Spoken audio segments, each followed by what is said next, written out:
법관의 부적절한 언행으로 2020년 기준 최근 5년간 21건의 진정이 들어왔습니다. 징계받은 사람이 단 한 명도 없습니다. 이렇게 해가지고 국민과 함께하는 좋은 재판을 할 수 있겠습니까? 네, 국정감사 준비하느라고 노고가 많으셨을 것 같습니다. 어려운 여건과 경무 속에서도 사법정의 구현과 인권보호를 위해서 최선을 다하고 계시는 사법부 구성원분들께 존경과 감사의 말씀을 먼저 드리겠습니다. 소장님, 지금 대법원장님 취임 이후로 일종의 우리 대법원이 표방하는 모토 같은 것으로 국민과 함께하는 좋은 재판, 이렇게 여러 군데에 써 있는 걸 봤습니다. 좋은 재판을 하려면 당연히 좋은 법관들이 계셔야 되지 않겠습니까? 좋은 법관이라는 거는 어떤 법관을 좋은 법관이라고 하는 건지에 대해서 우리 사법부에서 좀 논의를 통해서 합의된 어떤 기준이나 정신 같은 게 있으실까요? 윤리강령 같은 이런 나열화된 거 말고 좋은 재판을 하는 좋은 법관으로서 우리가 이거는 확실하게 지키자, 이런 게 있다면 뭐가 있을까요? 대표적인 게?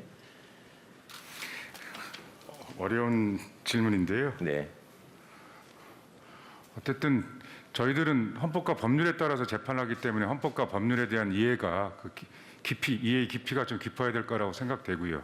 한편으로는 재판을 과정을 통해서 만나는 당사자들의 여러 분쟁에 따른 사실관계를 좀 더 과거 사실에 좀 더 정밀하게 복원할 수 있는 지혜랄까, 또 그 과정에서 그렇게 결론을 내리기 위해서 잘 듣고 이해하려는 그런 품성, 그런 것들을 말할 수 있지 않을까라는 생각을 갖고 있습니다. 그 능력과 품성으로 크게 대별될 수 있을 것 같고요. 특히 능력이라는 면에 대해서는 여러 가지 직무 교육이나 사회적인 요구나 이런 것들을 통해서 많은 절차 탁마가 있는 것 같은데, 품성이라는 면에 대해서 과연 우리 행정처나 법원이 그냥 당연한 것으로 전제하고 계시지는 않은가 하는 것을 한번 국민과 함께하는 좋은 재판으로 해서 돌아보셨으면 하는 마음에서 질의를 좀 준비를 했습니다. 법관 선서를 합니다. 임관될 때 되게 짧게 돼 있더라고요.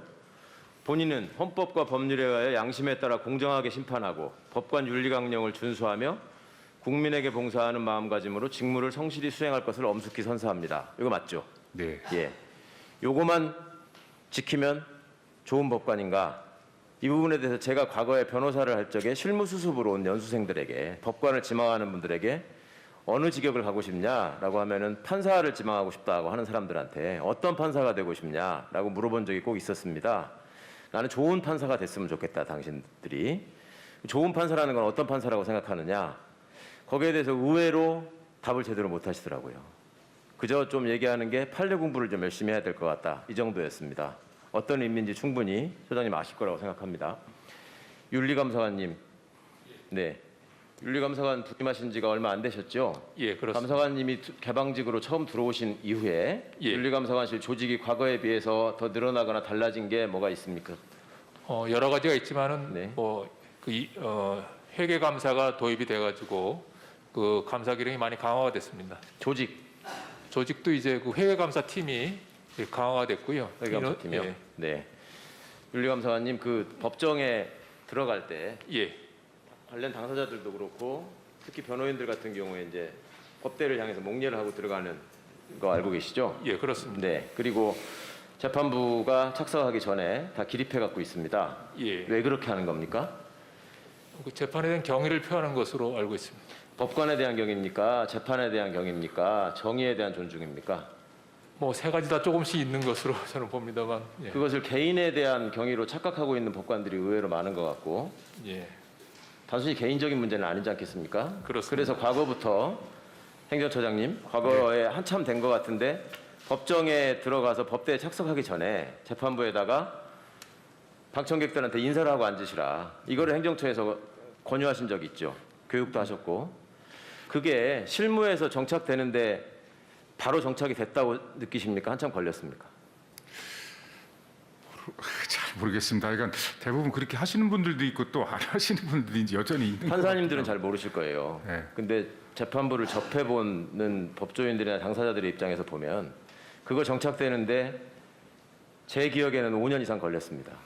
대부분 안 하시다가 차츰차츰 하기 시작하면 지금은 이제 대부분 많이 하시더라고요. 이런 것들은 국민에 대한 기본적인 예의라고 생각합니다. 이거를 정착시키는데 5년, 10년이 걸려야 될 일입니까, 윤리감사관님? 예, 그 윤리 의식의 제고가 이제 많이 이루어지고 있다고 봅니다. 윤리감사관실을 독립시킨 이유는 말입니다. 예. 어느 조직이든지 내부 감사가 형해화되어 있는 고질적인 문제가 있습니다. 그렇죠? 예. 그거를 개방직 감사관님을 모셔서 제대로 좀 한번 해보자 하는 것이 있는 것이고, 예. 그것이 무엇보다도 김명수 코트가 지향하고 있는 국민과 함께하는 좋은 재판을 위해서 필수적인 것이라고 느끼셨기 때문이라고 생각합니다. 그러면 자, 막말 판사라는 말이 한참 동안 유행했었고요. 그게 사회적인 물의를 빚은 적이 기억이 그렇게 오래지 않습니다. 최근에는 없어졌습니까? 많이 그 좋아지도록 여러 부서에서 지금 노력을 하고 있습니다. 자, 2017년 6월 달에 방청객을 일으켜 세워가지고 공판기일에 탄원서를 제출한 방청객한테 주제 넘는 짓을 했다라고 한 재판장이 있었어요. 인권위원회에서 주의 조치하고 재발 방지 권고까지 했어요. 사법부는 무시했습니다. 이게 국민과 함께하는 재판을 하는 법원이라면 있을 수 없는 일이죠. 그 다음에 최근 5년간의 막말 사례를 봐도 2017년 창원지방법원 이웃 간에 서로 양보 좀 하고 잘 해결해야지 법정까지 와가지고 이게 무슨 짓이냐.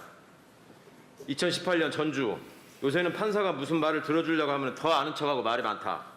2019년 부산 원고 측 변호인한테 인사하면서 선배님 잘 계십니까?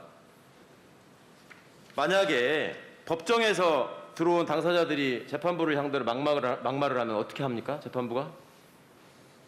예, 뭐 엄하게 예. 처분하고 있습니다. 근데 국민에 대해서 막말하는 판사는 왜 징계를 안 하는 겁니까? 앞으로 그런 점에 대해서는 그 징계가 엄하게 이루어질 수 있도록 2020년에만 윤리감사심의관실에 법관의 부적절한 언행으로 2020년 기준으로 최근 5년간 21건이 진정이 들어왔습니다. 징계받은 사람이 단 한 명도 없습니다.